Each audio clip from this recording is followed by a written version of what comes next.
Ela precisou sair. Deixou os pais no lugar onde sempre estiveram, onde haviam plantado cada árvore com as próprias mãos, onde cada pedra do muro foi colocada pelo pai, numa época em que ele ainda tinha o cabelo preto e os joelhos bons. Deixou tudo nas mãos do marido, como já tinha feito outras vezes antes, porque nunca havia motivo para desconfiar. 3 dias depois, quando voltou antes do previsto, não encontrou os pais dentro de casa. Encontrou os dois na calçada da vizinha, com uma sacola cada um, sem saber para onde ir. O pai, sentado num banco de madeira, com o olhar de quem perdeu alguma coisa que não sabia que podia perder. A mãe de pé ao lado dele, com a mesma sacola que usava para ir ao mercado, segurando ela contra o peito como se fosse a coisa mais importante do mundo, porque era tudo que ela tinha conseguido pegar antes de sair. O homem que deveria proteger aquela família foi o mesmo que os colocou para fora da própria terra, mas ele calculou tudo errado. Ele achou que ela ia deixar passar. Achou que ela ia abaixar a cabeça, como aprendeu a fazer nos 12 anos de casamento. Achou que o papel que ele tinha na mão era suficiente para apagar 42 anos de trabalho. E esse foi o único erro que importou. Fica até o final, porque essa história vai te mostrar que, às vezes, a maior traição não vem de um estranho, vem de dentro da própria casa, do homem que você escolheu confiar, do silêncio que você aprendeu a aceitar como normal. E que, mesmo assim, a verdade sempre chega, não sempre com barulho, às vezes devagar, em silêncio, do mesmo jeito que essa família sempre viveu. Era março de 2011, no interior do Mato Grosso do Sul, numa região que os moradores mais antigos ainda chamavam pelo nome que o lugar tinha décadas atrás, Baixada do Córrego Fundo. Não estava em nenhum mapa turístico, não aparecia em guia nenhum de viagem, não tinha nada que fizesse uma pessoa de fora parar o carro de propósito. Era só terra vermelha, eucaliptos na beira da estrada e algumas propriedades espalhadas ao longo de uma estrada vicinal que virava lama no inverno e pó no verão, dependendo do que o céu decidia fazer naquele dia. Quem nascia ali, ficava. Quem não nasceu, não entendia o porquê. Mas quem ficava, entendia, sem precisar explicar. Havia algo naquela terra vermelha, naquele cheiro de capim queimado no começo da seca, naquele silêncio que não era falta de som, mas excesso de paz, que prendia as pessoas de um jeito que nenhuma cidade grande conseguia desfazer completamente. Foi nessa estrada que Marta cresceu. Marta Aparecida Ferreira, 42 anos, gerente de uma pequena pousada a 18 quilômetros dali, era filha única de seu Benedito e Dona Geralda. Um casal que passou a vida inteira naquele sítio de 37 alqueires, que o pai tinha comprado aos 28 anos com o dinheiro de 3 colheitas seguidas de boas e o valor de uma caminhonete que ele vendeu sem contar para ninguém, porque sabia que se contasse iam aparecer opiniões que ele não havia pedido. O sítio não tinha nome oficial em nenhum papel. Todo mundo na redondeza chamava de Sítio do Benedito.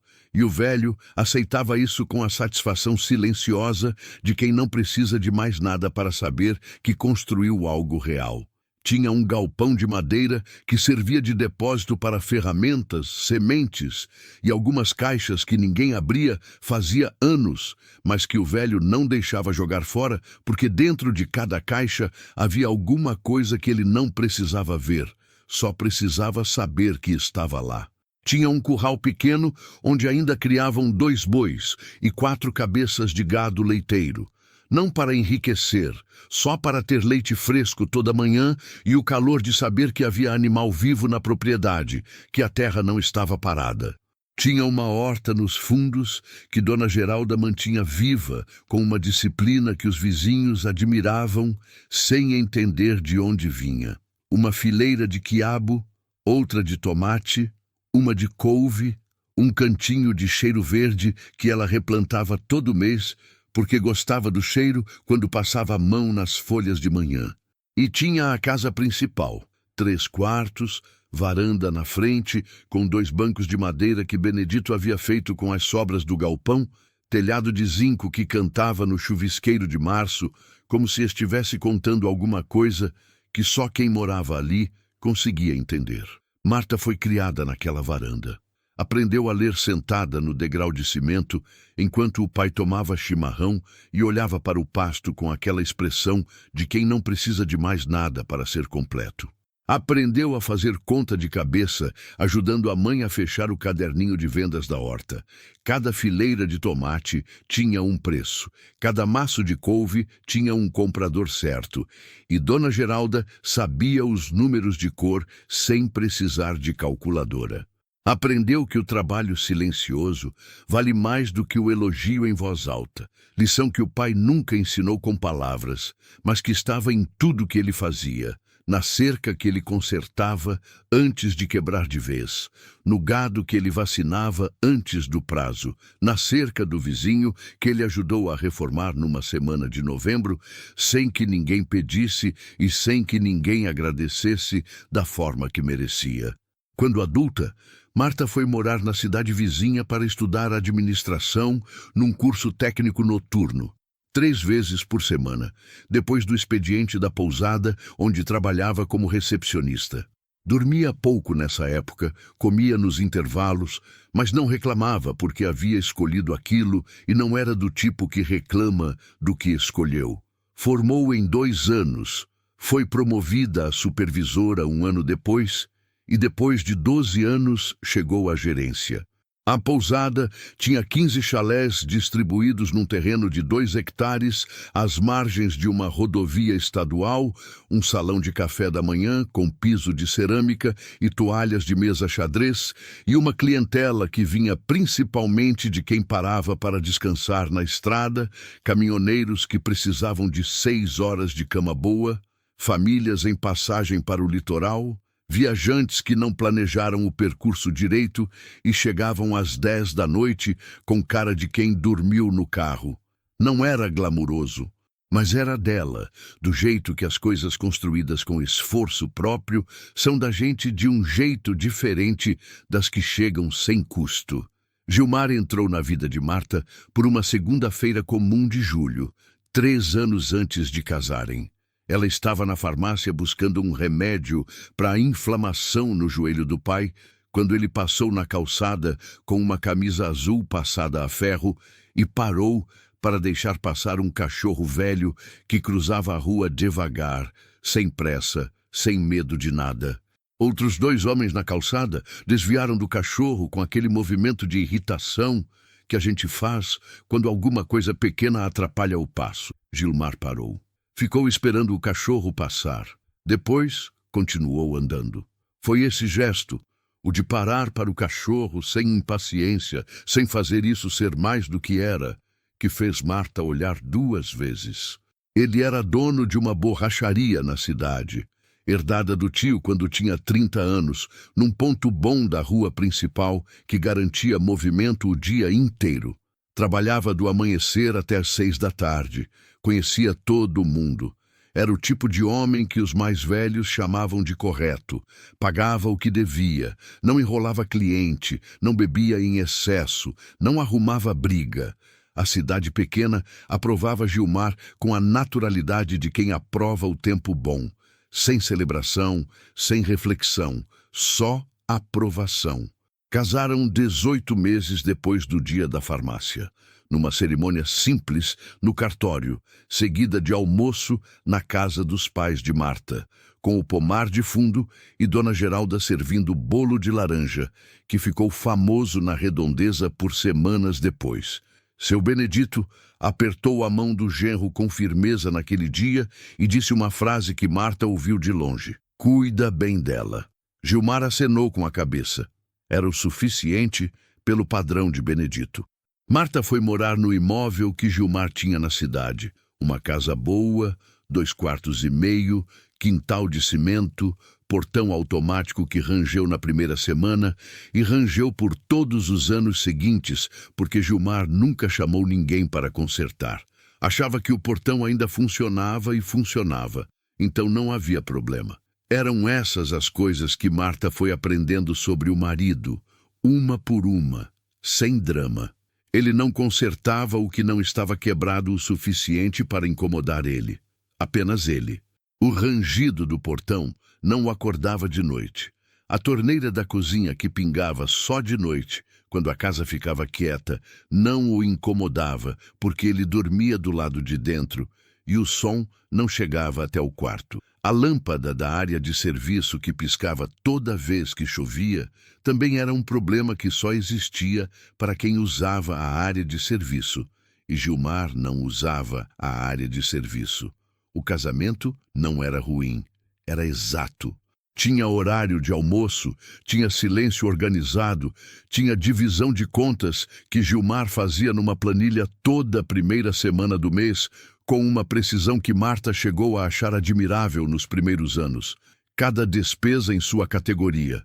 Cada mês fechado no verde. Não tinha surpresas e não tinha brigas, e durante muito tempo Marta achou que era isso. Que casamento bom era casamento sem conflito. Só foi entendendo aos poucos, sem que ninguém mostrasse, que falta de conflito e falta de presença são coisas diferentes. Que um homem pode estar dentro da mesma casa que você todos os dias, e ainda assim nunca estar de verdade. Que a ausência mais doída não é a do corpo, é a do olhar. Aquele momento em que você entra num cômodo e a pessoa que está lá não levanta os olhos do que estava fazendo. Gilmar raramente levantava os olhos. Marta aprendeu a não esperar o que não ia vir e preencheu o resto com o trabalho na pousada e com as visitas semanais ao sítio do pai. Aquelas visitas eram a parte da semana que ela não negociava com nada. Podia atrasar reunião, podia adiar compra, podia resolver qualquer coisa de segunda a sexta, mas o sábado de manhã no sítio era dela e dos pais e de mais ninguém. Todo sábado, ela saía às 7 da manhã com o carro e chegava ao sítio às 7h40. Levava o que a mãe tinha pedido por telefone durante a semana. Um fermento específico que só tinha num mercado do centro. Um sabão de coco em pedra que Dona Geralda usava para lavar o que achava que a máquina não lavava direito. Um caderno de capa dura que o pai usava para anotar previsão de chuva e ciclos da lua que ele cruzava com o plantio, numa metodologia que nenhum agrônomo validaria, mas que funcionava há 40 anos. Às vezes, levava bolo. Às vezes, levava remédio do pai que acabou. Às vezes, levava só ela mesma e era suficiente. Ficava até de tarde, almoçava com os dois. Dona Geralda cozinhava mais do que o necessário porque achava que a filha estava sempre com fome. Mesmo que Marta dissesse que não estava com fome. Mesmo que Marta chegasse depois de comer no caminho. Ajudava na horta quando a mãe pedia, o que era sempre.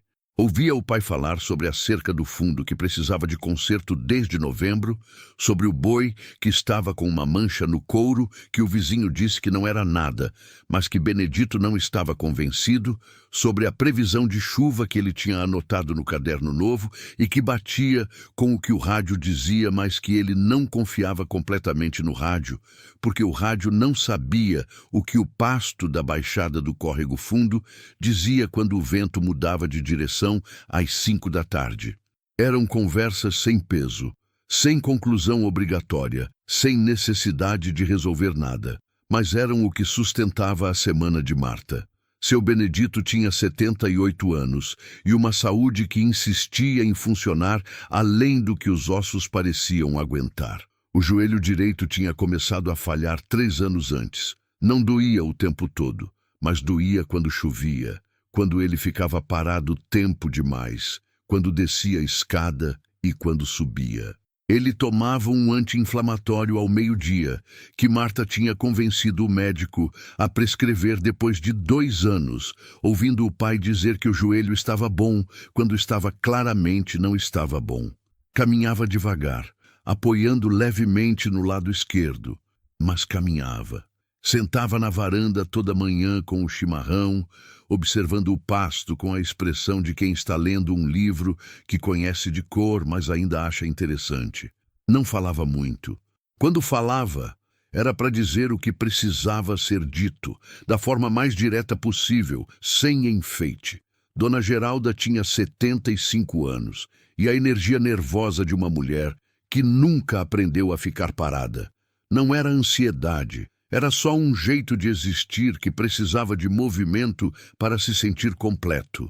Cuidava da horta com as mãos que tinham começado a tremer levemente no ano anterior, uma coisa que o médico chamou de tremor essencial, benigno, que vinha com a idade e não ia piorar rápido. As mãos tremiam, mas sabiam onde ir. Sabiam exatamente onde plantar o quiabo para pegar sol da tarde sem queimar, como afastar a erva daninha sem machucar a raiz que estava crescendo do lado, quanto apertar a terra em volta do tomate novo sem comprimir demais. 40 anos de horta deixam esse conhecimento nas mãos de um jeito que a cabeça não precisa mais controlar. Falava mais do que o marido, ria mais fácil, era o tipo de pessoa que fazia o ambiente ficar mais leve só de entrar no cômodo. Entre eles dois e Marta havia uma coisa que nenhum dos três teria conseguido nomear se alguém tivesse pedido uma palavra para ela, mas que todos os três sentiam da mesma forma: a certeza de que o outro estava lá. Não como obrigação, não como dever filial ou parental, como escolha. Como a escolha que as pessoas fazem quando gostam umas das outras de verdade, sem precisar de motivo especial para isso. Gilmar ia ao sítio às vezes. Não todo sábado, porque no sábado ele gostava de ficar em casa até mais tarde e depois ir resolver alguma coisa na borracharia que tinha ficado pendente durante a semana. Ia uma vez por mês, talvez duas. Cumprimentava o sogro com um aperto de mão, tomava um café que Dona Geralda preparava sempre com bolo, mesmo quando Gilmar dizia que não precisava de bolo. Ficava sentado na varanda por 1 hora sem muito assunto. E depois voltava para a cidade, dizendo que tinha coisa para resolver. Seu Benedito o tratava com a educação de quem foi criado para tratar bem qualquer pessoa que entrasse na sua propriedade. Não era frieza, era só o velho sendo velho. Dona Geralda fazia questão do bolo, mas se alguém tivesse observado aquelas visitas com atenção, teria notado que o sogro nunca perguntava como o negócio da borracharia ia, e Gilmar nunca perguntava como o gado estava, nunca perguntava sobre a horta, nunca perguntava como o joelho do sogro estava. Eram dois mundos que coexistiam dentro da mesma tarde de sábado sem se tocar de verdade. Dois homens que se respeitavam pelo que o outro representava para Marta, não pelo que eram um para o outro. Marta não pensava muito nisso. Tinha aprendido a não pensar muito nas coisas que não podia mudar e que não estavam fazendo mal a ninguém, pelo menos não de um jeito que ela conseguisse ver. Foi numa quinta-feira de manhã cedo, quando ela estava no escritório da pousada fechando a planilha de reservas do mês seguinte. O mês de abril já estava quase todo ocupado, o que era bom, o que era o tipo de coisa que ela havia construído nos 12 anos de trabalho ali, que o celular tocou na mesa ao lado do teclado. Era o número da irmã de Gilmar, Patrícia, que morava em Campo Grande, numa casa que Marta havia visitado 2 vezes em 12 anos de casamento e que tinha uma escada que rangeu nas 2 visitas. Marta atendeu sem esperança de boas notícias. Patrícia não ligava para marcar almoço. Patrícia ligava quando havia problema. Marta, a Fernanda foi internada ontem à noite. Está no Santa Casa. Já estabilizou, mas vai precisar de acompanhamento nos próximos dias. E eu não tenho como ficar. Tenho os filhos aqui. O serviço não para. Você sabe como é. Fernanda era sobrinha de Marta pelo lado de Gilmar, filha de Patrícia, 18 anos recém-feitos, cursando o 1º ano de enfermagem num período noturno, enquanto trabalhava durante o dia num comércio do centro de Campo Grande. Não tinha pai presente desde os 4 anos. Patrícia tinha criado ela sozinha, com tudo que uma mãe sozinha carrega. E agora Fernanda estava sozinha num hospital numa cidade que ela ainda estava aprendendo a navegar. "O que ela tem?" perguntou Marta. "Apendicite. Deu merda ontem à noite. Ela demorou para ir porque achava que era cólica. Operou às 3 da manhã. Deu certo. O médico disse que foi tempo. Mas ela está fraca, com febre ainda. Vai precisar de alguém por pelo menos 3, 4 dias. Marta ficou um momento em silêncio, olhando para a planilha na tela.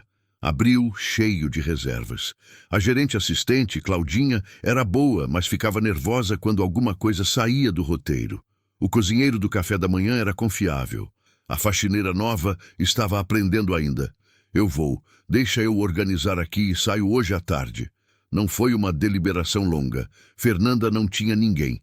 E Marta era o tipo de pessoa para quem a ausência de opção para o outro é suficiente para agir.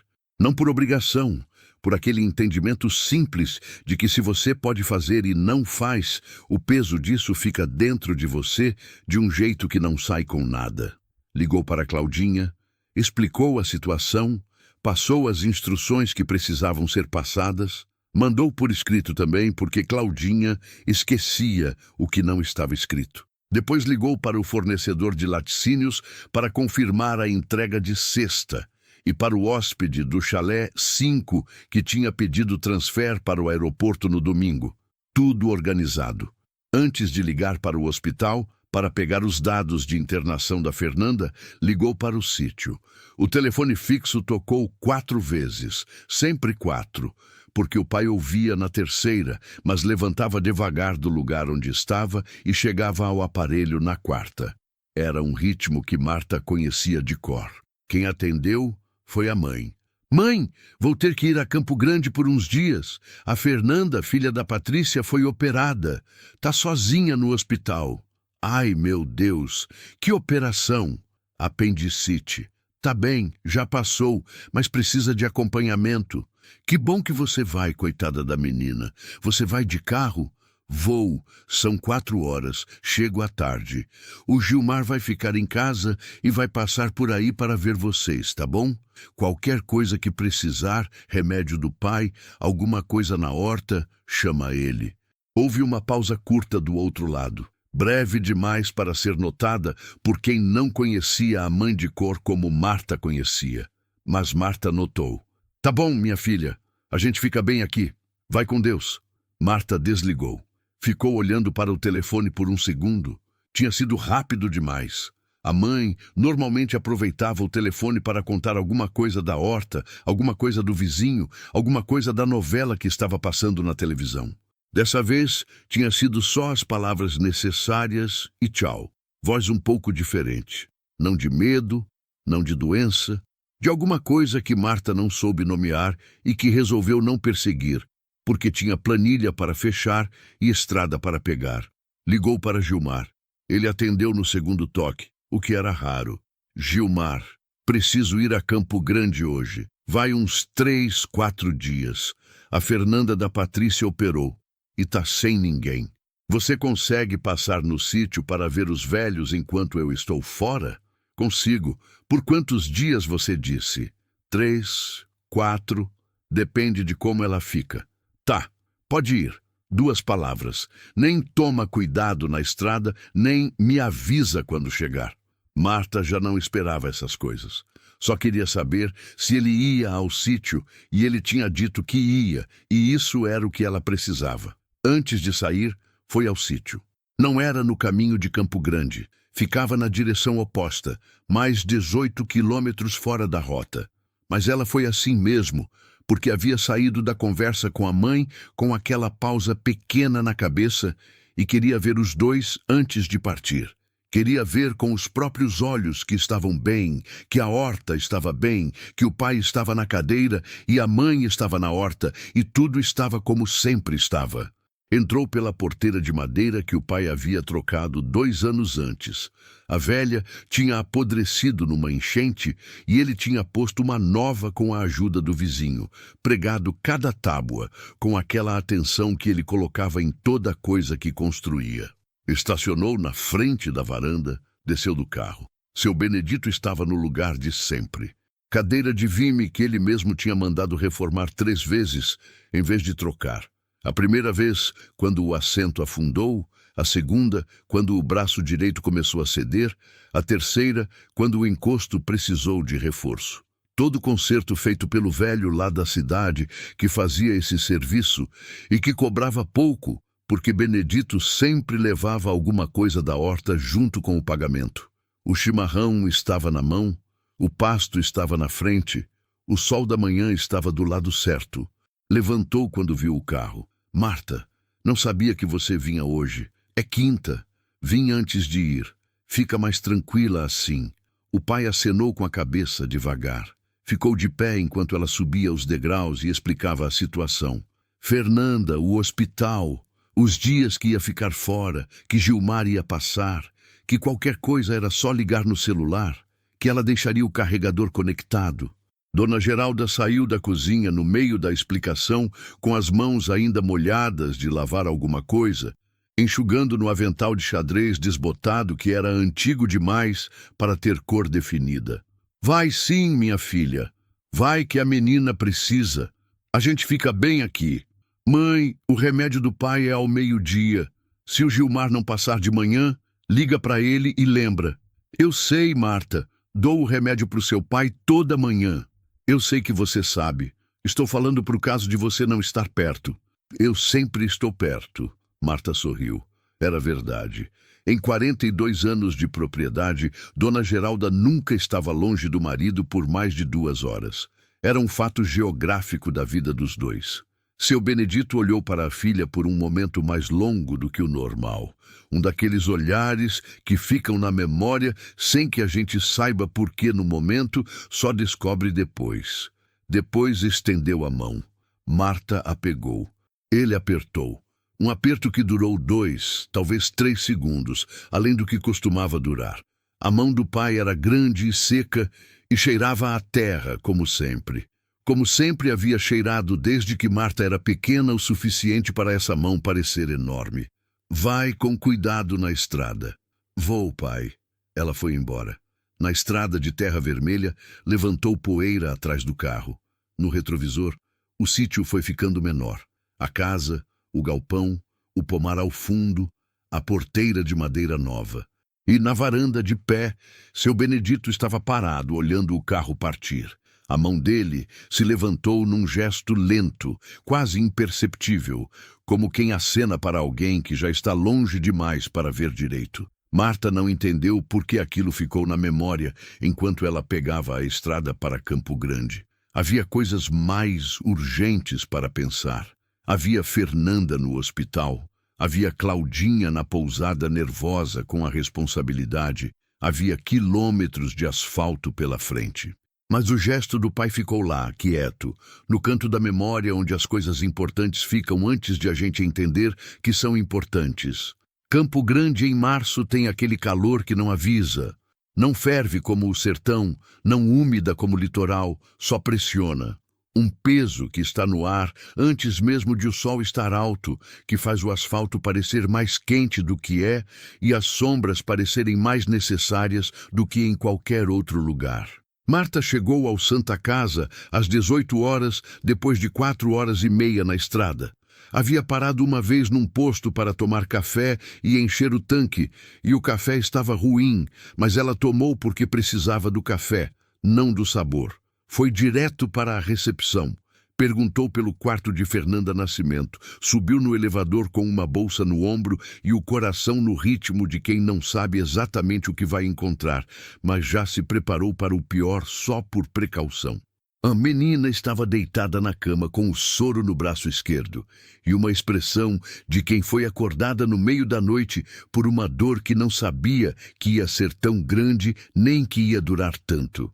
18 anos é pouco para hospital. É pouco para acordar às 2 da manhã com uma dor no lado direito que não vai embora e perceber que está sozinha no apartamento que divide com mais 2 meninas que estavam num show naquela noite. É pouco para chamar o táxi sozinha às 3 da manhã e chegar numa UPA e ouvir: você vai precisar de cirurgia, de um médico que parece cansado demais para ser gentil. Ainda estava com febre baixa. 38. O médico havia dito que era normal nos primeiros 2 dias pós-operatório, que o corpo estava se ajustando, que se subisse ou não cedesse em 48 horas, eles verificavam de novo. Viu Marta entrar e tentou sentar na cama, prendendo o soro com a mão. Não levanta, não! Marta colocou a mão no ombro dela com firmeza gentil. Tô aqui. Deita. Fernanda ficou deitada e fechou os olhos por um momento. Quando os abriu, tinham lágrimas no canto. Não de dor, do tipo de alívio que faz chorar mais do que a dor fazia. Não disse obrigada, não precisou. Naquela primeira noite, Marta dormiu numa cadeira ao lado da cama, com o casaco enrolado debaixo da cabeça e o celular no colo com o volume no máximo para ouvir se Fernanda chamasse. Não dormiu de verdade. Ficou naquele estado de vigília leve, onde qualquer movimento acorda, onde o corpo descansa, mas a atenção não desliga completamente. Às 3 da manhã, a enfermeira entrou para checar a febre e trocar o soro. Aos 4 e pouco, Fernanda pediu água com a voz rouca. Marta buscou o copo da mesinha e ajudou a segurar sem precisar pensar, como fazia quando era a mãe que precisava, como o corpo aprende a fazer quando cuida de alguém com frequência suficiente.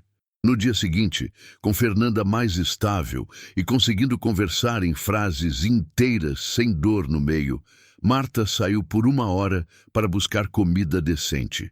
O hospital tinha lanchonete no térreo com salgado de forno e refrigerante, mas a sobrinha tinha feito aquela cara que as pessoas fazem quando tentam ser educadas sobre comida ruim.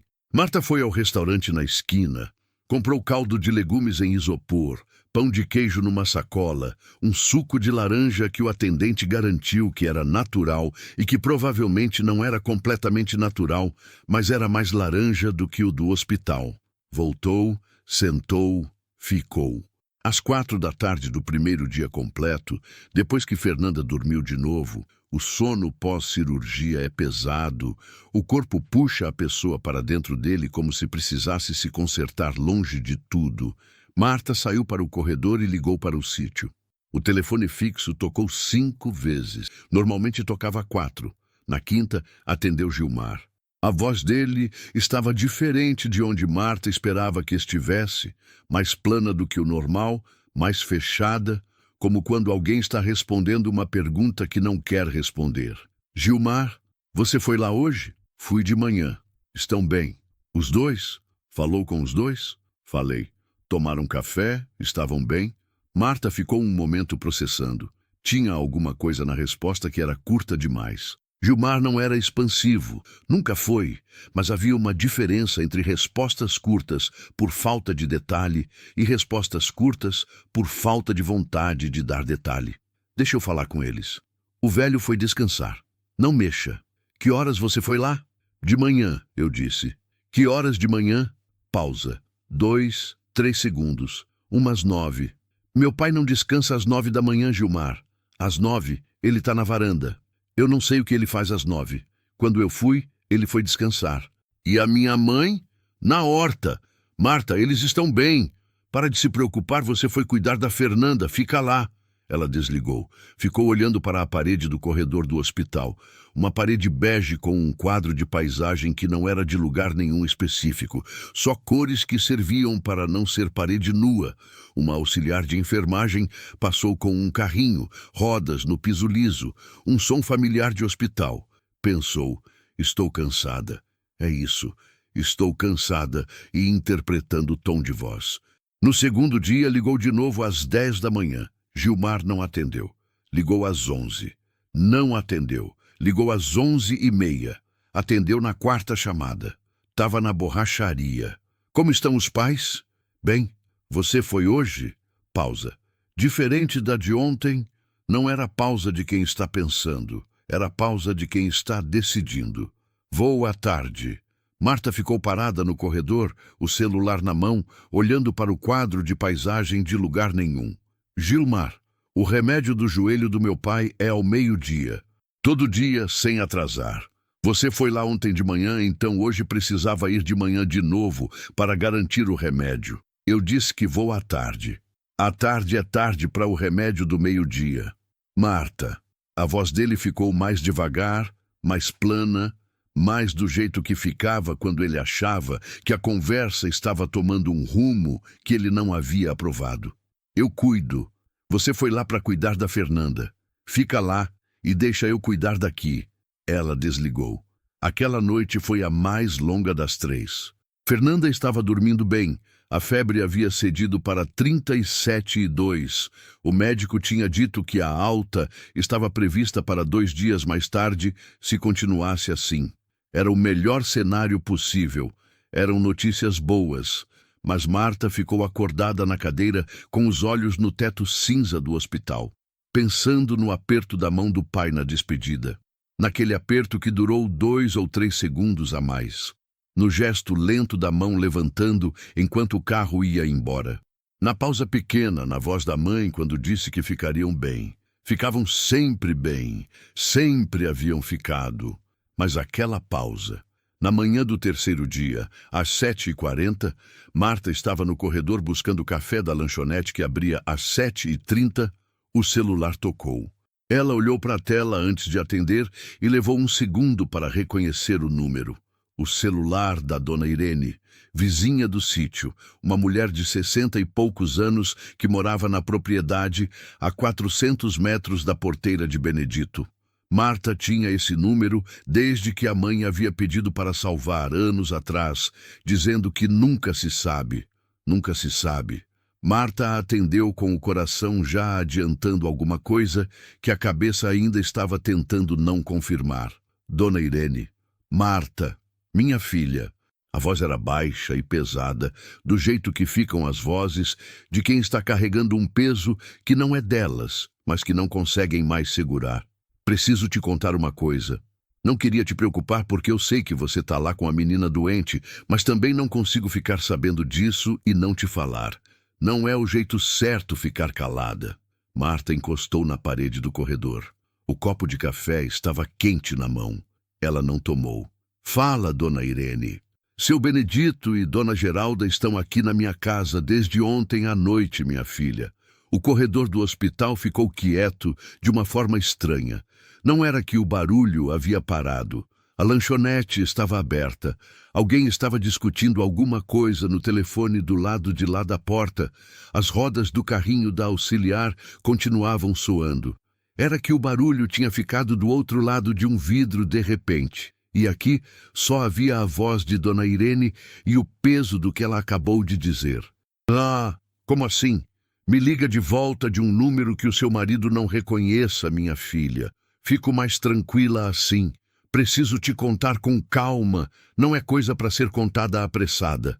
Marta foi ao quarto de Fernanda. A sobrinha ainda estava dormindo, a respiração regular, o soro gotejando no ritmo certo.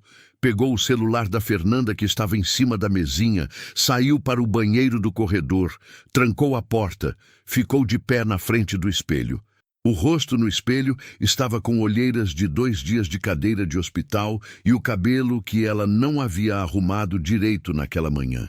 Era o seu próprio rosto, mas pareceu por um segundo o rosto de alguém que está prestes a ouvir alguma coisa que vai mudar o que vem depois. Discou o número de dona Irene. A vizinha atendeu no primeiro toque. Respirou fundo uma vez. Então contou. Gilmar havia chegado ao sítio na manhã do dia anterior. Era o segundo dia de ausência de Marta. Chegou com um carro que a vizinha não reconheceu. Não era o dele. Uma Palio prata. Do carro desceu uma mulher. Dona Irene estava na varanda de casa, a 400 metros, e daquela distância conseguia ver a movimentação pela porteira aberta. Seu Benedito tinha descido da varanda quando viu o carro entrar. Foi pela estradinha de terra até a porteira, devagar com o joelho, como sempre. Gilmar foi ao encontro dele. Os dois ficaram parados na estrada, na frente da porteira, e a mulher ficou ao lado do carro sem se aproximar. Dona Irene não ouviu o que foi dito. Estava longe demais. Mas viu o que aconteceu depois. Viu Gilmar tirar um papel do bolso. Viu o sogro pegar o papel, olhar para ele, ficar parado. Viu Gilmar guardar o papel de volta. Viu seu Benedito virar devagar e caminhar de volta para a casa principal. Entrou. Ficou um tempo. Saiu com dona Geralda, os dois com objetos nas mãos. Saíram pela porteira. Eles vieram direto para cá, disse dona Irene, a voz ainda baixa. Ele bateu na minha porta às 4 da tarde, seu Benedito, com dona Geralda ao lado. Eu nunca vi aquele homem assim, Marta. Ele estava sem expressão, como se tivessem tirado alguma coisa de dentro dele. Dona Geralda é que me contou o que aconteceu, porque ele não conseguia falar direito. Disse que o Gilmar mostrou um contrato, Disse que o sítio estava dado como garantia de empréstimo e que eles precisavam sair porque ele ia regularizar a propriedade no nome dele. Marta ficou parada na frente do espelho sem conseguir responder. Perguntei para o seu Benedito se ele tinha assinado algum papel e ele disse que não. Disse que nunca assinou nada. Que o Gilmar disse que ele tinha dado uma procuração, mas ele jura que não deu procuração nenhuma. Onde eles estão agora? Aqui comigo. Dona Geralda dormiu no meu quarto de hóspede. Seu Benedito ficou no sofá porque disse que não ia conseguir dormir e não queria atrapalhar ela. Essa manhã os dois tomaram café aqui. Ele não está comendo bem, Marta. Ficou olhando para o prato mais do que comeu. Marta ficou olhando para o próprio rosto no espelho. Havia uma coisa que ela queria sentir naquele momento. Raiva, talvez, ou desespero. Mas o que havia era clareza. Uma clareza fria e precisa, do tipo que a gente não escolhe ter, que simplesmente aparece quando a situação não permite outra coisa. O remédio do joelho do meu pai. Você tem como buscar na farmácia hoje? Tenho, minha filha. Já busquei de manhã quando ele me contou que remédio era. Ele já tomou. Dona Irene, a voz de Marta estava firme, mais firme do que ela havia planejado que ficasse. Não conta para ninguém que me ligou. Não fala para Gilmar que você ligou para mim. E cuida deles para mim até eu chegar. Pode deixar, minha filha. Podem ficar aqui o tempo que precisar. Tem comida, tem cama, não falta nada. Obrigada, eu chego amanhã. Desligou. Ficou mais 30 segundos no banheiro. Olhos no espelho, água fria nas mãos por uns 10 segundos. Respiração regular. Depois abriu a porta, voltou para o quarto de Fernanda, pegou a bolsa e foi falar com o médico de plantão. Fernanda estava bem o suficiente. Febre estabilizada, cirurgia bem-sucedida, sem complicações. Alta antecipada era possível se houvesse alguém em casa. Marta ligou para Patrícia e explicou. Não em detalhes, só o necessário. Patrícia, teve uma emergência aqui com minha família. A Fernanda está bem, está pronta para alta, mas você precisa vir buscar ela hoje. Eu sei que é difícil, mas é o que tem. Patrícia veio. Ficou na recepção do hospital às 4 da tarde, com aquela expressão de quem reorganizou o dia inteiro em 3 horas, mas não vai reclamar porque a filha está bem, e isso é o que importa. Marta esperou até Fernanda estar no carro de Patrícia, porta fechada, segura. Então foi para o estacionamento, entrou no seu carro, colocou o endereço do sítio no GPS que ela não precisava, porque conhecia o caminho de cor. Saiu de Campo Grande às 4h20 da tarde. Dirigiu às 4 horas sem ligar o rádio, em silêncio total, com só o som do motor e da estrada, e com a imagem do pai na mente, sentado num sofá da casa da vizinha, sem expressão, olhando para um prato que não conseguia comer. Ela chegou à Baixada do Córrego Fundo às 8h30 da noite. Não foi direto ao sítio, foi à casa da Dona Irene. A estrada vicinal estava escura. Não havia iluminação pública por lá, nunca houve. E as propriedades tinham cada uma sua luz na varanda que iluminava só o próprio terreiro. A casa da Dona Irene tinha uma luz amarela na varanda que Marta reconheceu de longe, mesmo cansada, mesmo com os olhos pesados de 4 horas de estrada em silêncio. Parou o carro, apagou o motor, ficou 1 segundo parada dentro do carro antes de sair. Não de hesitação, de preparação. O tipo de segundo que a gente precisa antes de entrar em alguma coisa que vai exigir mais do que se tem disponível no momento. Dona Irene saiu da porta antes mesmo de Marta bater. Devia ter ouvido o carro na estrada. Ficou parada na frente da porta com os braços levemente abertos, a expressão de uma mulher de 60 anos que já viu muita coisa difícil e sabe que algumas delas não tem jeito fácil de resolver, só jeito de não deixar a pessoa enfrentar sozinha. Estão na sala, minha filha. Ele ainda está acordado, ela dormiu mais cedo. Marta entrou. A sala da dona Irene era pequena e bem cuidada. Sofá de tecido verde escuro, mesinhas de centro com toalha de crochê, uma estante com fotos e uma televisão que estava desligada naquele momento. Cheirava a café e a algo que tinha sido cozinhado mais cedo, arroz e feijão, o cheiro mais doméstico que existe. Seu Benedito estava sentado numa poltrona no canto da sala. O corpo estava levemente curvado para frente, cotovelos nos joelhos, as mãos grandes e calejadas abertas entre as pernas. A sacola dele, a mesma que ele usava para ir à cidade quando precisava ir ao médico, estava no chão ao lado da poltrona. Olhou para a filha quando ela entrou. Não disse nada por um momento. O olhar estava diferente do que ela conhecia. Não era tristeza, era uma coisa mais funda que tristeza. Era o olhar de um homem que passou a vida inteira construindo algo e chegou na beira desse algo e viu desaparecer em meia hora. Era o olhar de quem perdeu não uma coisa, mas o lugar onde todas as coisas fazem sentido. Marta atravessou a sala e ajoelhou na frente do pai. Colocou as duas mãos sobre as dele, as mãos que cheiravam a terra, que sempre cheiraram a terra. Ficou assim por um momento, sem dizer nada, sem precisar dizer nada naquele segundo. Depois, com a voz baixa: "Pai, me conta o que aconteceu. Pode ser devagar." Seu Benedito levou tempo para começar. Quando começou, a voz saiu com aquela dificuldade específica de quem não é acostumado a pedir ajuda, não é acostumado a narrar humilhação, não é acostumado a ser a pessoa que foi vítima de alguma coisa. Benedito era o tipo de homem que consertava, que resolvia, que ajudava, não o tipo que chegava na casa de vizinho às 4 da tarde com uma sacola e o olhar de quem perdeu o chão.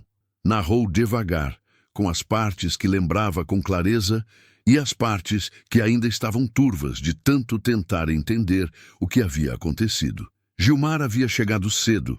Eram umas 8:30 da manhã. Benedito estava na varanda com o chimarrão. Entrou com o carro pela porteira sem avisar antes, o que era diferente do habitual. Atrás do carro dele, outro carro que Benedito não conhecia. Do outro carro desceu uma mulher que o velho nunca tinha visto, com uma mala de roda, não de viagem curta. Benedito desceu da varanda. Foi pela estradinha de terra, devagar com o joelho, até onde Gilmar havia parado o carro perto da porteira. Geralda ficou na varanda, de pé, observando. Gilmar foi ao encontro do sogro. Parou a 2 metros. Tirou um papel do bolso da calça, dobrado em 4, amarelado nas dobras como papel que ficou guardado por tempo, e estendeu para o velho. "O que é isso?" Benedito perguntou. "Contrato de empréstimo."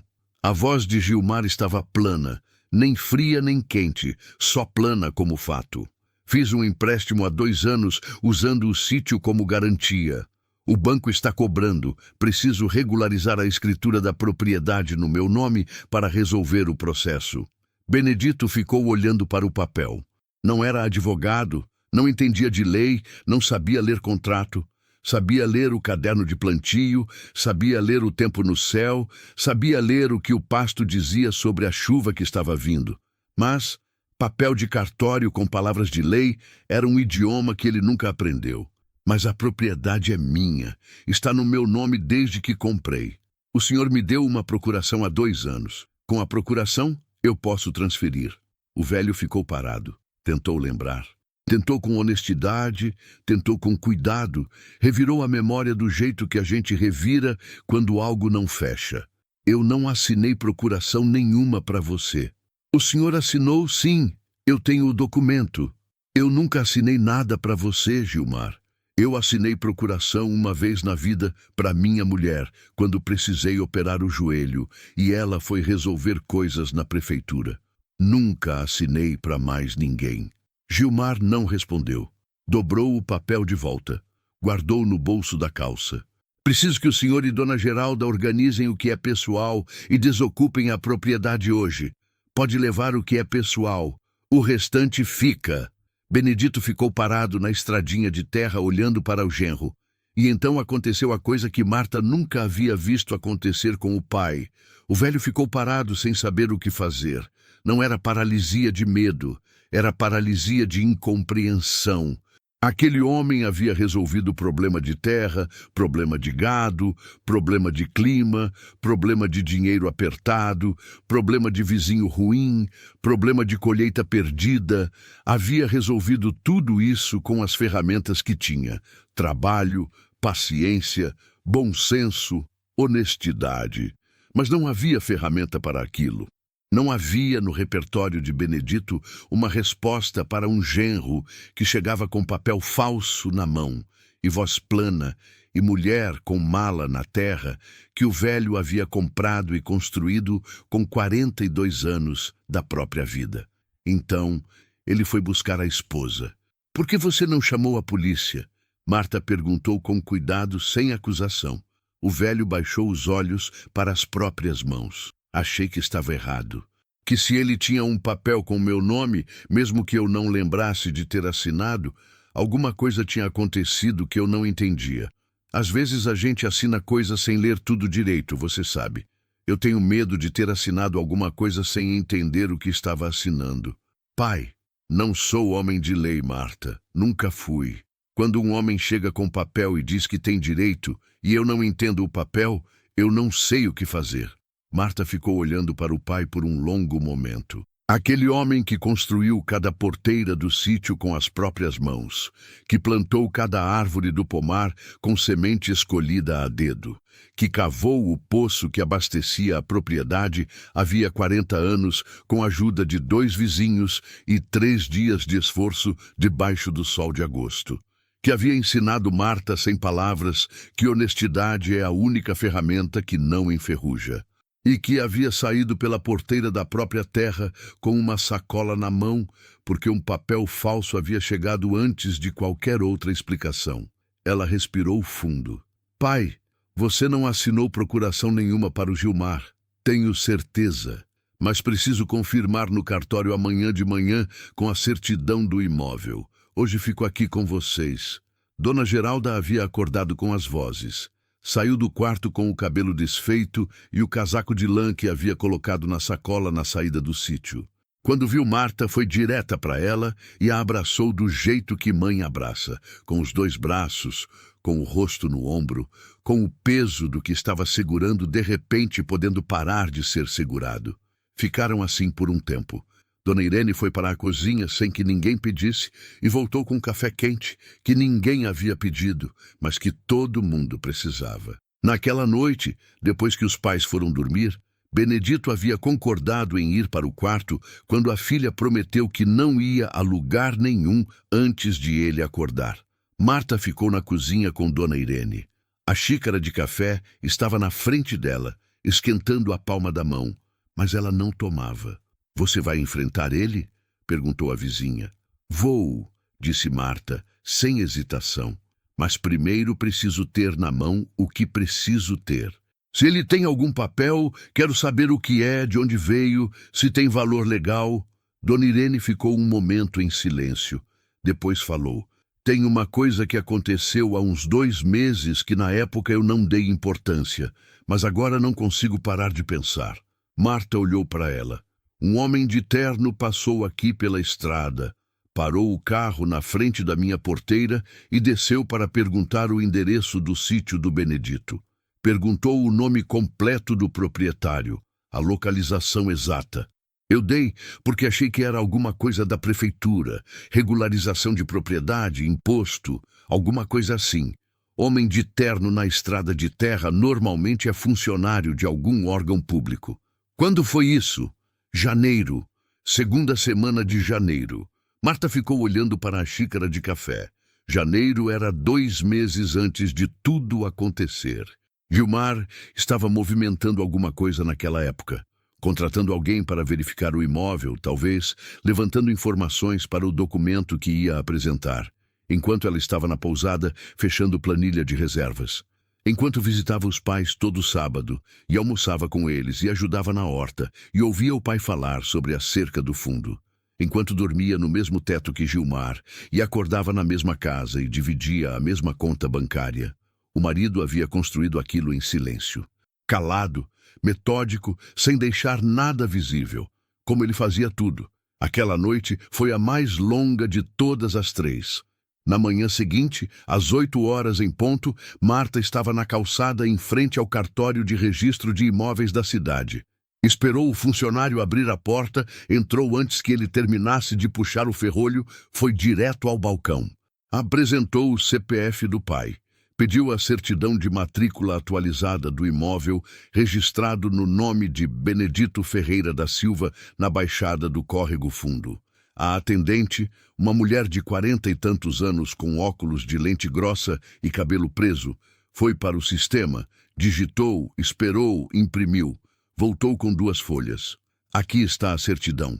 Tem uma observação no rodapé que explica uma movimentação irregular de fevereiro. A senhora pode precisar ler com atenção. Marta pegou as folhas e leu em pé no balcão. O sítio estava registrado em nome de Benedito Ferreira da Silva, sem transferência, sem averbação, sem procuração registrada. A propriedade estava intacta no nome do pai como havia estado desde que ele comprou, décadas atrás. Mas havia uma nota ao pé da segunda folha, em fonte menor, com carimbo do cartório. Em fevereiro do corrente ano, foi apresentada por terceiro solicitação de registro de instrumento de procuração em favor de Gilmar Souza Machado, supostamente outorgada pelo titular Benedito Ferreira da Silva. Após análise, o cartório identificou inconsistência na assinatura do outorgante em confronto com a assinatura de referência arquivada. O registro foi recusado. O instrumento foi retido e o caso encaminhado ao Ministério Público Estadual para verificação de possível falsidade ideológica. Marta ficou parada com as folhas na mão. Gilmar havia tentado registrar uma procuração falsa. O cartório havia recusado. Havia encaminhado ao Ministério Público. E Gilmar, sem saber que o processo havia sido encaminhado ou achando que não ia a lugar nenhum, havia decidido usar o papel de qualquer jeito, mostrar para o sogro como se fosse válido, usar o peso da palavra contrato e da ignorância de um homem de 78 anos sobre documentos legais para fazer o velho sair da própria terra. Um blefe. Era um blefe. E havia funcionado por um dia inteiro, porque Benedito Ferreira da Silva era honesto demais para imaginar que alguém apresentaria um documento falso olhando nos seus olhos. Marta dobrou as folhas com cuidado e guardou no bolso da calça. Agradeceu à atendente. Saiu do cartório. Ficou na calçada por 30 segundos no sol de março, que já estava alto e quente. Depois foi para o carro e foi ao sítio. A porteira estava fechada com 2 cadeados. O de sempre, que o pai abria toda manhã, e um segundo cadeado preto pendurado junto por corrente. Marta tinha a chave do original. Abriu somente o que era do pai, empurrou a porteira, entrou a pé, deixou o carro na beira da estrada do lado de fora. Atravessou a estradinha de terra vermelha, o mesmo caminho que havia percorrido milhares de vezes desde criança, que conhecia cada irregularidade, cada pedra maior que ficava do lado esquerdo perto da mangueira. Subiu os degraus da varanda. Gilmar estava na cadeira do pai, na cadeira de vime que Benedito havia mandado reformar 3 vezes porque não trocava coisa que ainda podia ser consertada. Estava sentado nela com os cotovelos nos braços da cadeira e as mãos cruzadas na frente, como quem está esperando alguma coisa ou ninguém. A palha prata do dia anterior ainda estava no terreiro. A mulher não estava à vista. Gilmar a viu chegar e não se levantou. Voltou antes. Voltei. Ela parou no topo da escada, a 2 metros dele. Sai da cadeira do meu pai. Ele ficou 1 segundo com aquela expressão compacta. Depois se levantou devagar, sem pressa, sem reconhecer urgência no pedido. Só se levantou porque decidiu se levantar. Fui ao cartório, disse Marta. Tenho aqui a certidão de matrícula do sítio. Tirou as folhas do bolso, abriu, mostrou. O imóvel está no nome do meu pai.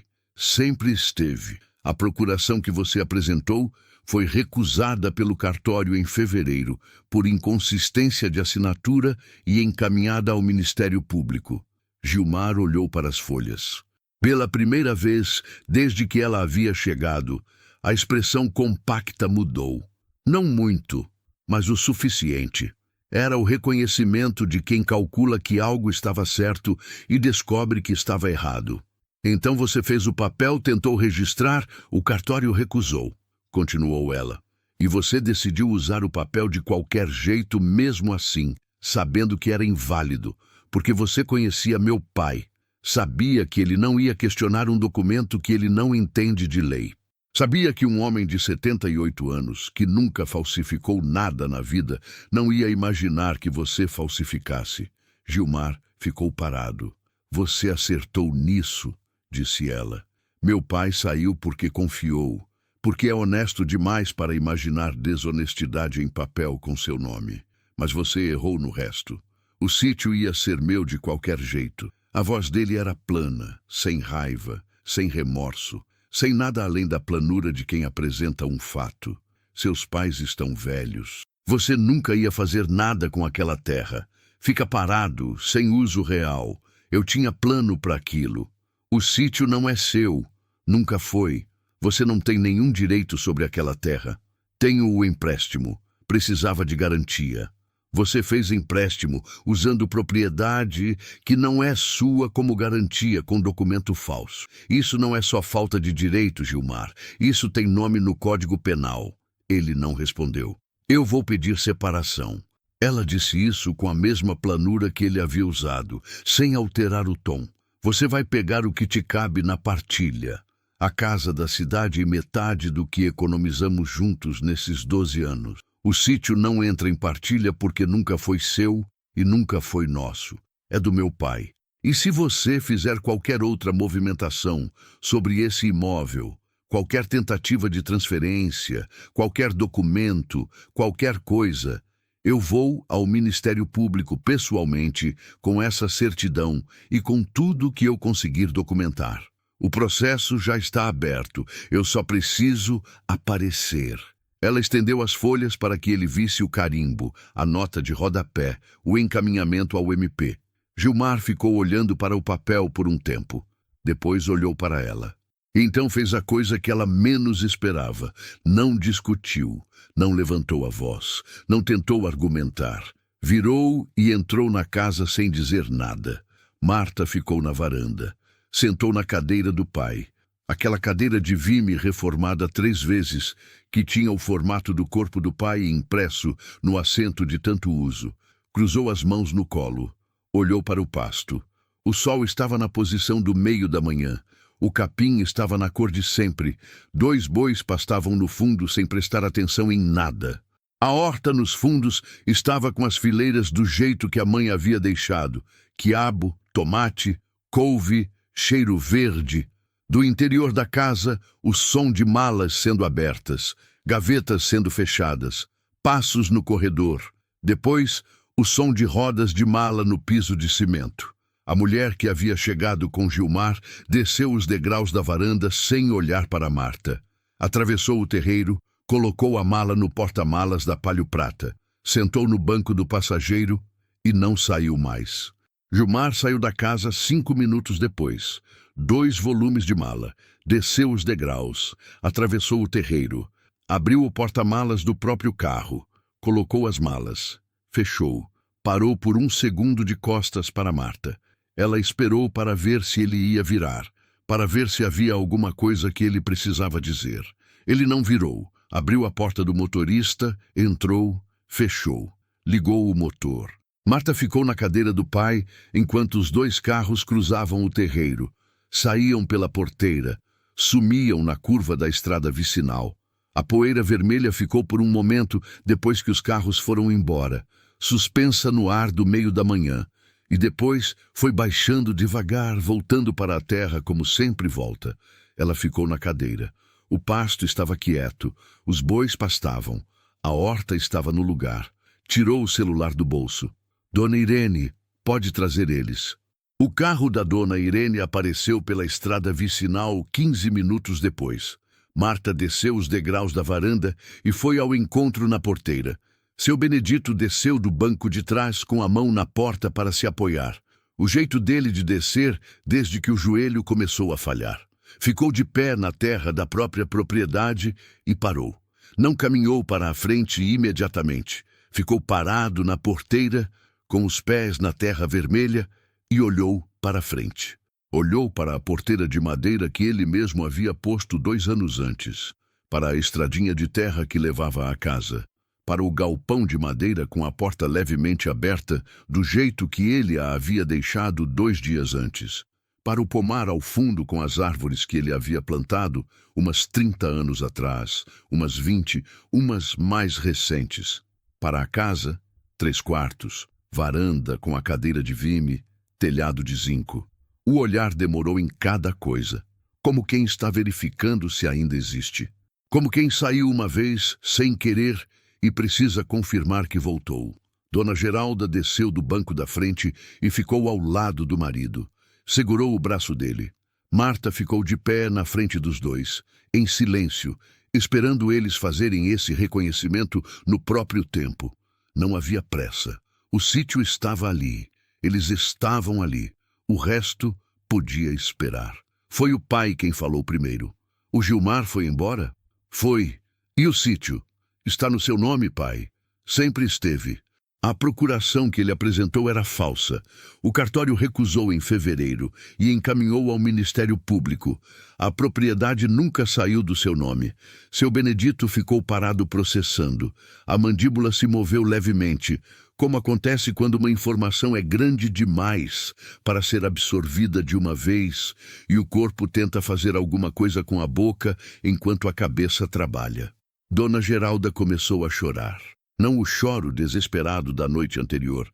Aquele tinha sido o choro do medo, da humilhação, do não saber. Este era diferente. Era mais fundo e mais quieto. Era o choro de alívio, que às vezes dói mais do que a dor em si, porque quando o alívio chega, a gente percebe com clareza o quanto estava segurando. O velho caminhou até a porteira de madeira e pôs a palma da mão sobre ela. Ficou assim, a palma aberta sobre a madeira, como quem verifica que é sólida, que está real, que não vai desaparecer. Vamos entrar, disse Marta. Os 3 entraram na propriedade juntos. Nos dias que seguiram, a vida no sítio foi retomando com a lentidão de quem não quer forçar. Marta dormiu no quarto de hóspede que sempre havia sido dela quando ficava. O mesmo quarto pequeno com a janela que dava para o lado do pomar, o mesmo colchão que ela conhecia desde adolescente, a mesma cortina de algodão branco que a mãe havia posto havia mais de 20 anos e nunca havia trocado porque estava boa ainda.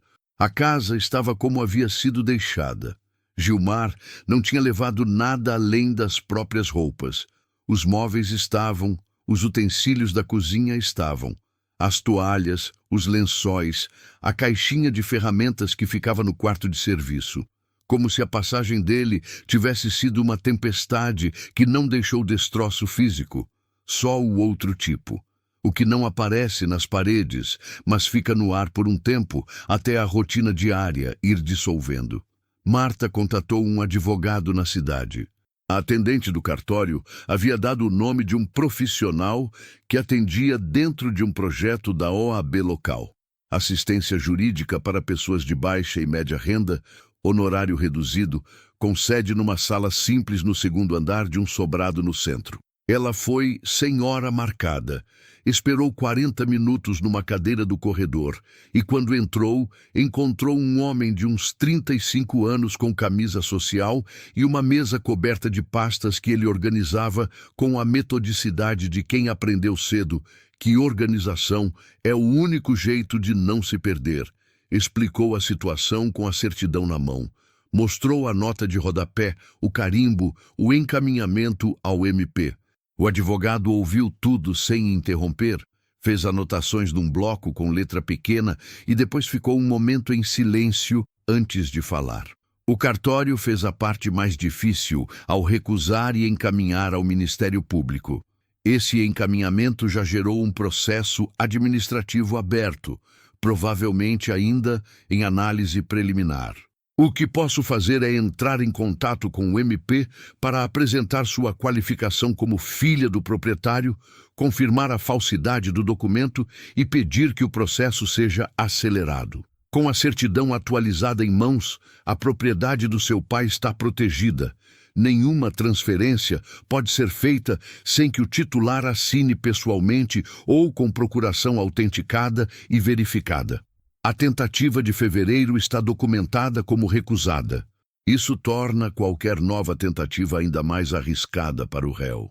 Ele vai responder criminalmente. Pelo que você descreveu, há elementos para falsidade ideológica.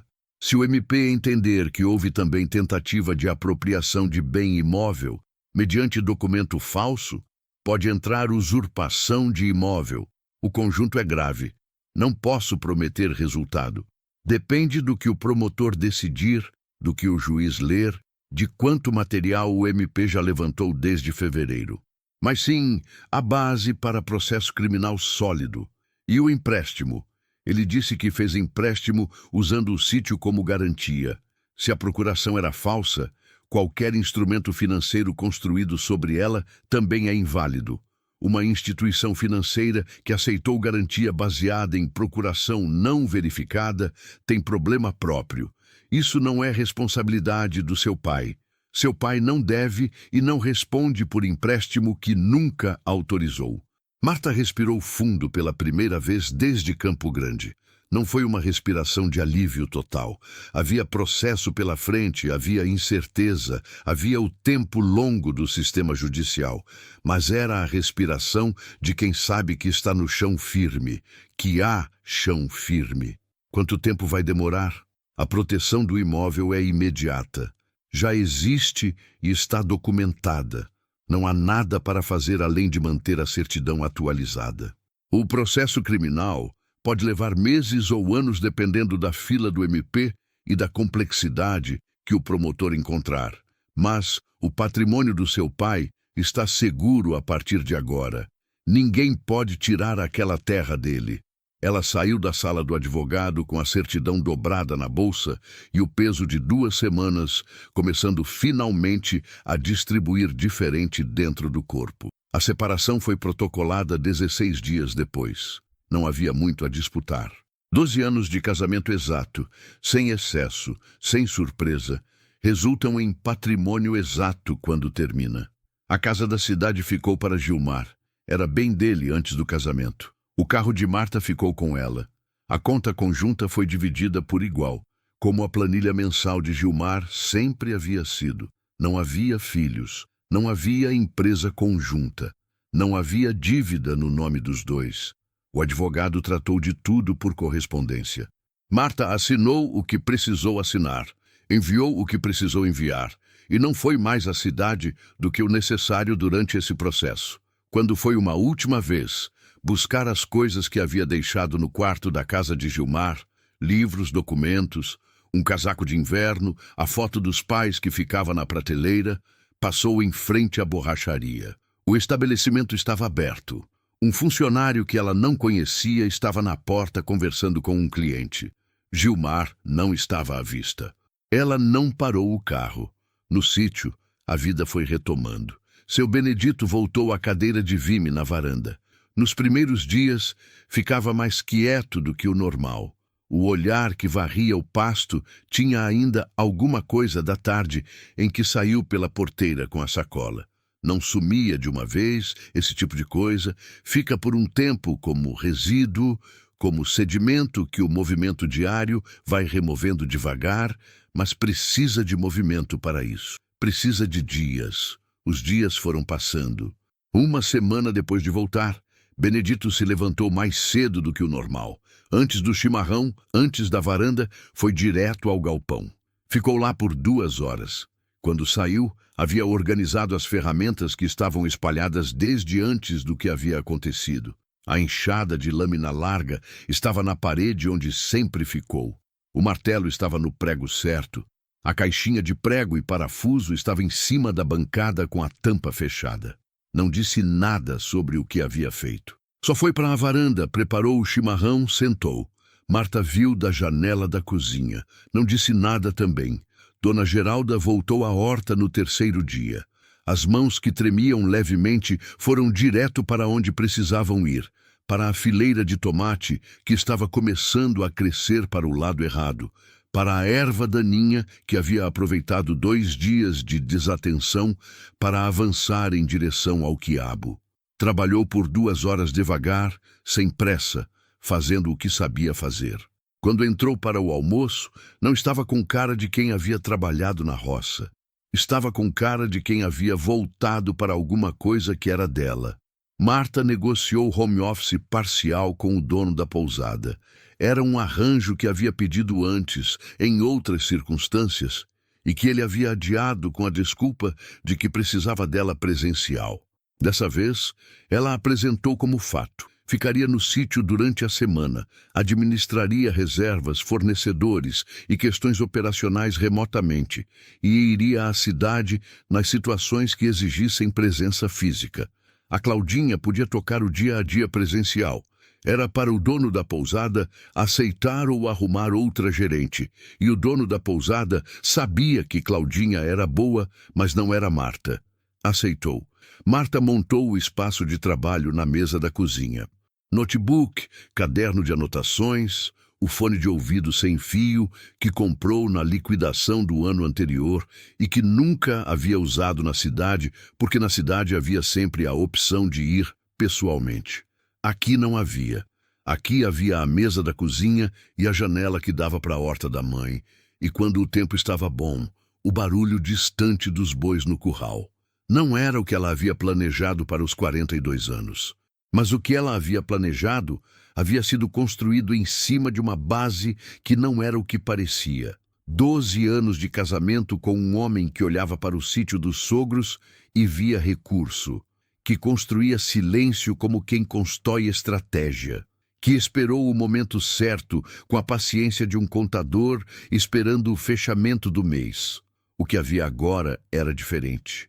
Menor em termos do que ela havia imaginado que teria aos 42, mas mais sólido, mais dela.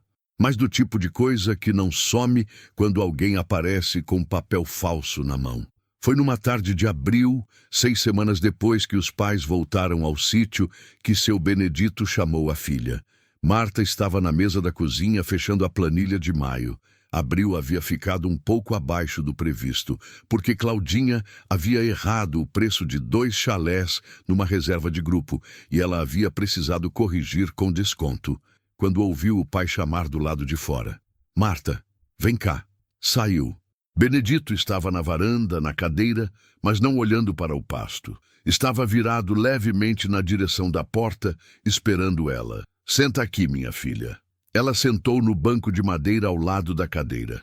O mesmo banco que havia existido naquele lugar desde que ela era criança, que o pai havia feito das sobras do galpão num domingo de março de um ano que ela não sabia precisar, mas que havia cheirado a madeira recém-cortada por semanas. Dona Geralda apareceu pela porta sem que ninguém chamasse, como se soubesse do jeito que as pessoas que vivem juntas há muito tempo sabem o que o momento pede sem precisar ser dito. Sentou no outro banco. Os 3 ficaram um momento em silêncio, os 3 olhando o pasto. O sol estava do lado do fim de tarde, aquela posição que faz as sombras ficarem longas e a cor da terra vermelha ficar mais vermelha ainda. Um boi estava parado perto da cerca do fundo, completamente imóvel, como o boi faz quando não há motivo para se mover. Seu Benedito começou devagar, como sempre começava as coisas que precisavam de começo. Eu quero te pedir desculpa. Marta olhou para o pai. Por quê, pai? Por ter saído sem lutar. A voz estava baixa, com aquela textura que vinha quando o velho estava falando de algo que havia ficado dentro por dias. Quando Gilmar me mostrou aquele papel, eu acreditei. Ou não acreditei, mas também não tive coragem de negar com certeza. Saí da minha própria terra porque tinha medo de estar errado, porque achei que talvez eu tivesse assinado alguma coisa sem entender, porque não sou homem de lei, porque... Parou, engoliu. Um homem que construiu essa terra com as próprias mãos não deveria sair dela por causa de um papel que nunca assinou. Marta ficou olhando para o pai por um longo momento. Pai, você tem 78 anos. Passou a vida inteira construindo essa propriedade, criando sua família, trabalhando sem dever nada para ninguém, sendo exatamente o tipo de homem que você é. Quando alguém chegou com um papel com seu nome e disse que era válido, você não desconfiou porque você não falsifica nada, porque você não tem essa experiência a de ser enganado com um documento falso, porque você nunca fez isso com ninguém. Sua honestidade foi usada contra você. Isso não é sua fraqueza. Isso é a perversidade de quem fez aquilo. O velho ficou em silêncio. O que você fez durante 42 anos nessa terra é o motivo pelo qual valeu a pena resolver tudo isso. Se você tivesse sido o tipo de homem que falsifica documento, que engana, que usa papel falso, o sítio não valeria a pena defender, não seria o que é. O que faz aquele lugar ser o que é exatamente o que você é. Seu Benedito ficou olhando para a filha com os olhos que piscaram mais rápido por um momento, o sinal de que alguma coisa estava chegando perto demais de um lugar que ele não acessava com facilidade. Você é muito mais forte do que eu nunca fui, disse ele. Aprendi com o Senhor. Dona Geralda estava com os olhos molhados fazia algum tempo. Colocou a mão em cima da mão do marido e não disse nada. Havia coisas que não precisam de palavras entre pessoas que vivem juntas há mais de 50 anos. Os três ficaram ali em silêncio por um tempo que nenhum deles contou. O sol terminou de descer.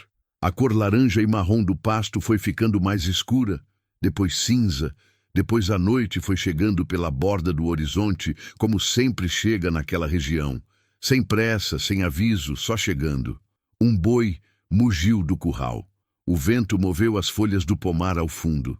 Marta ficou olhando para o pai, para as mãos grandes e calejadas dentro das mãos da mãe, para o cabelo completamente branco que havia sido escuro quando ela era criança, para o corpo que foi ficando mais curvo com os anos, mas que ainda tinha, em cada gesto, a dignidade específica de quem construiu algo com as próprias mãos e sabe que construiu bem. Pensou em Gilmar. Não com raiva. A raiva não havia vindo como ela havia esperado que viesse, não como coisa intensa que queima. Havia vindo como clareza, fria e precisa, que foi sendo substituída por indiferença com o tempo. 12 anos de casamento com um homem que era exato demais para ser real. Um homem que via o sítio dos sogros e fazia cálculo, que esperou, que planejou, que agiu quando achou que o momento estava certo, e que havia calculado mal o tipo de filha que Benedito e Geralda haviam criado. Pensou no cartório. Num funcionário anônimo de um cartório de cidade pequena do interior do Mato Grosso do Sul, que havia olhado para uma assinatura num papel e percebido que não batia com a que estava arquivada, que havia recusado o registro sem saber o que estava protegendo, que havia encaminhado ao Ministério Público por protocolo, por dever, porque era o que se fazia quando algo estava irregular. Não conhecia Benedito Ferreira da Silva. Não sabia nada sobre o pomar, o poço, o galpão, a cadeira de vime reformada 3 vezes. Não sabia sobre a horta da Geralda e as mãos que tremiam, mas sabiam onde ir. Não sabia sobre a filha que havia passado 42 anos visitando esse lugar todo sábado. Só havia feito o trabalho direito, e isso havia sido suficiente. Meses depois, o advogado ligou numa manhã de terça-feira quando Marta estava na mesa da cozinha com o notebook aberto. Informou que o Ministério Público havia concluído a análise preliminar e oferecido denúncia criminal contra Gilmar Souza Machado por falsidade ideológica.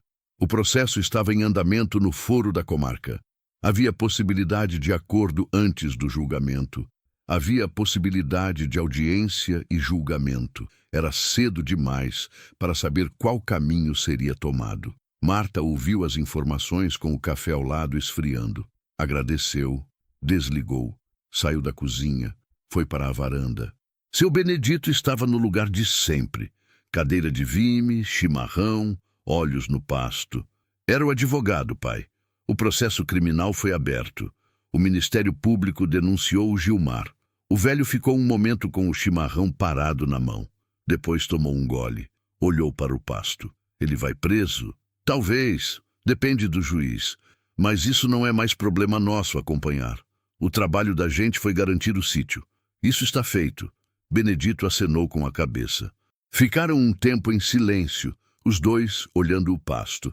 Esse pomar lá no fundo, disse o pai depois, com a voz de quem acabou de decidir alguma coisa. Está precisando de poda faz tempo. Esse mês eu quero mexer lá. A gente mexe junto, pai. Tem umas árvores que ficaram tempo demais sem poda. Vão produzir mais depois que arrumar. Eu sei. A gente arruma. Ele acenou de novo. Pegou o chimarrão. Olhou para o pasto. Marta ficou olhando para o pai por um momento mais. Para o perfil dele, contra o céu da manhã, para a mão que segurava o chimarrão com a firmeza de sempre, para o olhar que percorria a propriedade com aquela leitura silenciosa que ele havia desenvolvido em 42 anos de presença naquele lugar. E percebeu que a justiça não havia chegado como ela imaginava quando era criança. Não havia chegado fazendo barulho, não havia chegado com fanfarra, não havia chegado com o tipo de dramaticidade que faz uma história parecer resolvida de forma definitiva e sonora. Havia chegado num papel recusado num balcão de cartório por um funcionário cujo nome ela nem sabia. Havia chegado numa ligação de uma vizinha que não conseguiu ficar calada. Havia chegado num advogado jovem de mesa coberta de pastas, que trabalhou por honorário reduzido. Havia chegado numa filha que voltou antes do previsto porque alguma coisa dentro dela sabia que precisava voltar. Aquele peso pequeno no peito que ela havia tentado ignorar no corredor do hospital e que havia insistido até ela parar de ignorar. A justiça havia chegado devagar, em silêncio, do mesmo jeito que essa família sempre viveu. Do mesmo jeito que Benedito havia construído aquela propriedade, sem pressa, sem fanfarra, colocando cada tábua no lugar certo, cada semente na profundidade certa, cada porteira com o cuidado de quem sabe que as coisas construídas com atenção duram mais do que as construídas com velocidade. O pomar precisava de poda. Havia trabalho a fazer, e estavam de volta ao lugar onde o trabalho sempre havia sido feito. Antes de fechar esse vídeo, para um segundo. Pensa em tudo que aconteceu nessa história. Uma filha que viajou confiando, um pai que saiu da própria terra porque tinha honestidade demais para imaginar desonestidade em papel com o próprio nome. Uma mãe que colocou na sacola o remédio do marido, a foto dos filhos e um casaco de lã, e saiu de mão dada com o marido de uma propriedade que eles dois haviam construído ao longo de 42 anos. E uma vizinha que não conseguiu ficar calada. Pensa nessa vizinha por um momento. Ela podia ter ficado quieta, podia ter dito que não era problema dela, podia ter esperado a coisa resolver sozinha ou ter achado que a filha já sabia. Mas ela ligou. De um celular alternativo, com a voz baixa, com o cuidado de quem sabe que está se metendo em algo delicado, mas também sabe que ficar calada seria errado. Essa ligação mudou tudo. Quantas pessoas ao redor de você estão passando por algo parecido em silêncio nesse momento? Às vezes, a pessoa que mais precisa não vai pedir ajuda. Não porque não quer ajuda, porque não quer ser peso, porque foi criada a não reclamar, porque passou a vida cuidando e não sabe como ser cuidada, porque achou que devia conseguir resolver sozinha, porque sempre resolveu. Às vezes, essa pessoa é a sua mãe, às vezes é o seu pai, às vezes é alguém que você visita menos do que deveria porque a vida está ocupada e parece que sempre dá para visitar na semana que vem. A Marta voltou porque sentiu o peso de uma pausa pequena na voz da mãe pelo telefone, porque um aperto de mão durou 2 segundos a mais do que o normal. Detalhes, coisas que a maioria das pessoas não teria notado, ou que teriam notado e descartado como cansaço, como imaginação. Ela não descartou. Se essa história te tocou de alguma forma, deixa o like e compartilha agora. Não porque o número importa, mas porque você nunca sabe quem na lista de contatos precisa ouvir hoje que nem sempre dá para ficar calado, que algumas vezes a coisa mais importante que você pode fazer é ligar. E se você ficou até o final dessa história, você já sabe o que isso diz sobre você. Que bom que você ficou.